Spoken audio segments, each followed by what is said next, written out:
नमस्कार, मैं वीरेश ठाकुर हार्दिक अभिनंदन करता हूं एचपी शिक्षा चैनल पर। तो अभी रूबरू हुए हैं आपके समक्ष हिमाचल प्रदेश के दिन की ताज़ा खबरों के साथ। तो इससे पहले नॉन स्टॉप ताज़ा खबरों के सिलसिले को शुरू करें। आपसे विनम्र निवेदन है, हिमाचल प्रदेश की लेटेस्ट नोटिफिकेशन और अपडेट्स को पाने के लिए चैनल को जरूर सब्सक्राइब करें। तो पेश यहाँ दिन भर के मुख्य समाचार। हिमाचल में 3 दिन बारिश, बर्फबारी, शीतलहर की चपेट में पर्वतीय भाग। हिमाचल प्रदेश में मौसम फिर बिगड़ने वाला है। मौसम विज्ञान केंद्र शिमला ने प्रदेश में 3 दिन बारिश, बर्फबारी की संभावना जताई है। राज्य के उच्च पर्वतीय कुछ भागों में 15 से 17 दिसंबर तक बारिश, बर्फबारी के आसार है। वहीं मध्य पर्वतीय कुछ भागों में 16 व 17 दिसंबर को बारिश, बर्फबारी हो सकती है। इस दौरान मैदानी भागों में मौसम साफ रहेगा। वहीं 18 दिसंबर को सभी भागों में मौसम साफ रहने का पूर्वानुमान है। 14 वर्षीय किशोर से हैवानियत की हदें पार, गांव के ही 2 युवकों ने दिया वारदात को अंजाम। हिमाचल प्रदेश के ऊना जिले में एक बार फिर से 14 वर्षीय किशोर से कुकर्म करने का मामला सामने आया है। इस मामले में किशोर के पिता की शिकायत पर उनके ही गांव के 2 आरोपियों के खिलाफ पुलिस ने आईपीसी की धारा 377, 506, 34 और पोक्सो एक्ट के तहत मामला दर्ज किया है। एसपी अरजीत सेन ठाकुर ने बताया कि शिकायत दर्ज करवाते हुए पिता ने कहा कि उसने अपने 14 वर्षीय बेटे को दुकान से कुछ सामान लाने के लिए भेजा था, लेकिन जब वो काफ़ी देर तक नहीं आया तो वो पैदल ही उसे देखने के लिए गया। इसी दौरान गांव का एक युवक उसे स्कूटी पर छोड़कर निकल गया। जब उसने बेटे से देरी से आने का कारण पूछा तो उसने बताया कि गांव के 2 युवकों ने उसके साथ कुकर्म किया है और किसी को भी बताने पर जान से मारने की धमकी दी है। बता दें कि इससे पहले एक पिता ने अपने ही बेटे के साथ कुकर्म की घटना को अंजाम दिया था। आबकारी विभाग की कार्रवाई, बिना ई बिल सामान लेने पर परवाणु की कंपनी पर 9.25 लाख का जुर्माना। हिमाचल प्रदेश के सोलन जिले में परवाणु की एक फर्म पर बिना ई वे बिल के लाखों रुपए का कच्चा माल लाने पर राज्य कर और आबकारी विभाग की दक्षिण प्रवर्तन टीम ने कार्रवाई की है।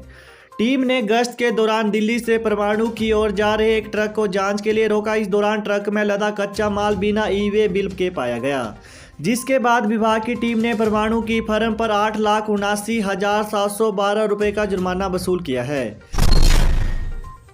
धर्मशाला युवा कांग्रेस कार्यकर्ताओं और पुलिस में धक्का मुक्की, महिला कर्मी समेत आधा दर्जन घायल। हिमाचल प्रदेश विधानसभा शीतकालीन सत्र के चौथे दिन भी जोरावर स्टेडियम में जमकर हल्ला हुआ। मंगलवार को विधानसभा का घेराव करने जा रहे युवा कांग्रेस कार्यकर्ताओं और पुलिस कर्मचारियों के बीच धक्का मुक्की हो गई। इस दौरान महिला पुलिस कर्मचारी समेत करीब आधा दर्जन लोग घायल हो गए।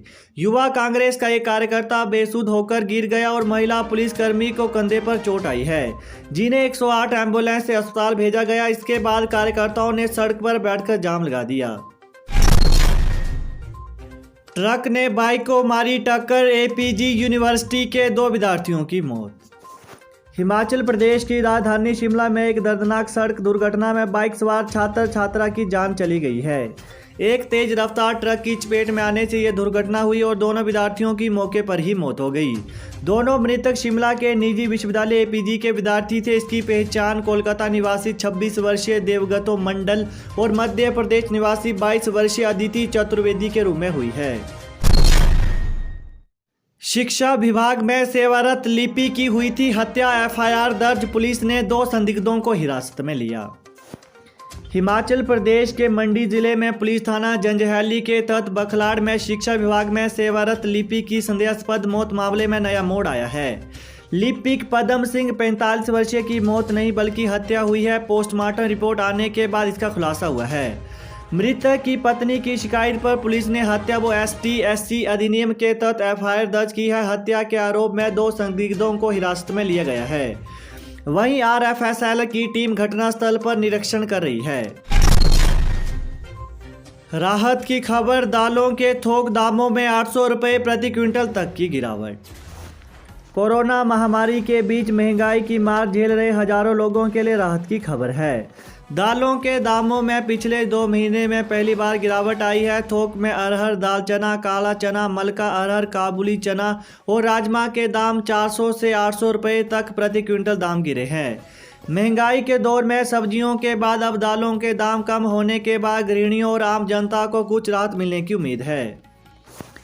वहीं अरहर दाल के भाव प्रति क्विंटल 800 रुपये तक सबसे ज़्यादा कम हुए हैं। शिमला के गंज बाजार में गुरुवार को काला चना 6,500 रुपये, मसूर 9,100, दाल चना 6,600, अरहर 9,100 रुपये प्रति क्विंटल बिका।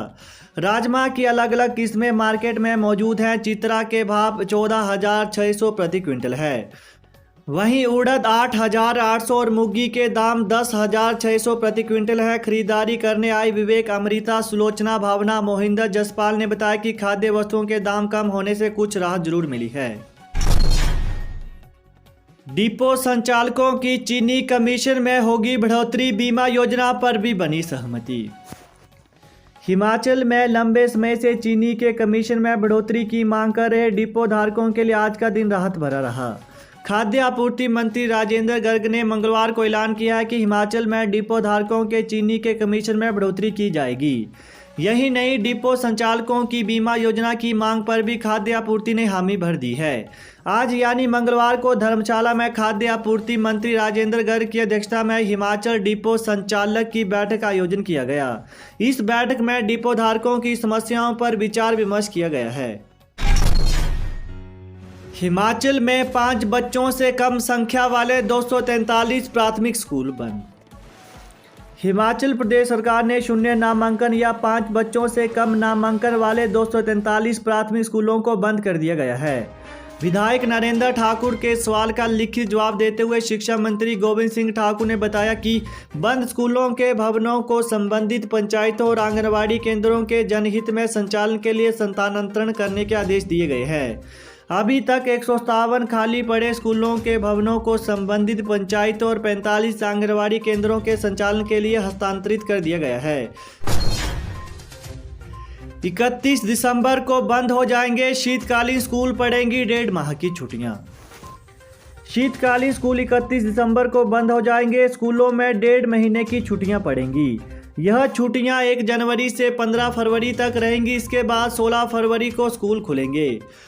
कोरोना के चलते इस शैक्षणिक सत्र में स्कूल 2 महीने ही खुले हैं। इसके बावजूद स्कूलों के शीतकालीन व ग्रीष्मकालीन अवकाश में कोई परिवर्तन नहीं हुआ है। ग्रीष्मकालीन स्कूलों में अवकाश 25 से 31 दिसंबर तक रहेगा। वहीं शीतकालीन छुट्टियां 1 जनवरी से 15 फरवरी तक होंगी। कोविड-19 के कारण 2 साल तक स्कूल बंद रहे। हालांकि बीच में स्कूल खुले, लेकिन कोरोना के मामले बढ़ने पर फिर से स्कूल बंद कर दिए गए। हिमाचल विधानसभा में ऐलान, सरकार जल्द लाएगी आउटसोर्स कर्मियों और कोरोना मुल्क नियुक्तियों के लिए नई नीति। आउटसोर्स कर्मियों और कोरोना मुल्क नियुक्तियों को लेकर विपक्ष के हंगामे और वॉकआउट पर जल शक्ति मंत्री महेंद्र सिंह ने कड़ी नाराजगी जताई है। उन्होंने कहा कि हिमाचल प्रदेश सरकार ने कोरोना मुल्क आधार पर करीब 900 लोगों को नियुक्तियां दी है। महेंद्र सिंह ठाकुर ने आरोप लगाया कि पूर्व कांग्रेस सरकार ने 58 साल की आयु तक कोरोना मुल्क आधार पर नियुक्ति के नियम में बदलाव कर उसे घटाकर 50 साल कर दिया। वर्तमान सरकार ने इसे 58 साल किया। सरकार ने प्रावधान किया कि अगर सेवानिवृत्ति के दिन भी कर्मचारी की मृत्यु होती है तो उसके परिवार के व्यक्ति को नौकरी दी जाएगी। उन्होंने कहा कि सरकार जल्द नीति लाएगी। विपक्ष के आउटसोर्स नियुक्तियों को लेकर हंगामे पर मंत्री ने कहा कि आउटसोर्स की प्रवृत्ति को 2012 से 2017 के दौरान शुरू किया गया। सरकार ने आउटसोर्स कर्मियों के लिए ही कैबिनेट सब कमेटी गठित की है। इसका काम लगभग पूरा हो गया है। तो यही थी हिमाचल प्रदेश की दिन की ताज़ा खबरें। तो हिमाचल प्रदेश की लेटेस्ट नोटिफिकेशन और अपडेट्स को पाने के लिए चैनल को जरूर सब्सक्राइब करें। Thanks for watching. जय हिंद, जय हिमाचल।